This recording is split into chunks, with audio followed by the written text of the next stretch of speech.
वज़ीर इत्तलात पंजाब आसमा बुखारी दावा करती हैं कि पंजाब की आवाम ने फितना और फसाद फैलाने वालों को मुस्तरद कर दिया है। लाहौर में प्रेस कॉन्फ्रेंस करते हुए आसमा बुखारी ने कहा कि पीटीआई की गुज़श्ता एहतजाज की कॉल बुरी तरह नाकाम हुई। पंजाब की आवाम जानते हैं कि कौन उन्हें रिलीफ फराहम कर रहा है।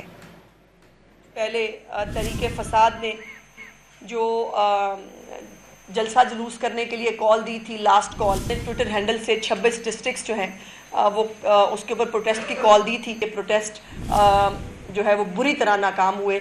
और उसकी रीज़न ये है कि जो मैंने हमेशा कहती हूँ कि जब पंजाब के अंदर जराइम में कमी हो रही है, जब पंजाब के अंदर महंगाई में कमी हो रही है, जब लोगों को घरों पे अद्वियात मिल रही हैं, जब किसान खुशहाल हो रहा है, उसको किसान कार्ड मिल रहे हैं, ट्रैक्टर्स मिल रहे हैं, तो यकीनन पंजाब के अवाम बहुत समझदार हैं और वो कारकर्दगी और खिदमत को जो है वो सपोर्ट करते हैं। फसाद और फितना जो है उसको हमेशा डिस्करेज किया जाता है।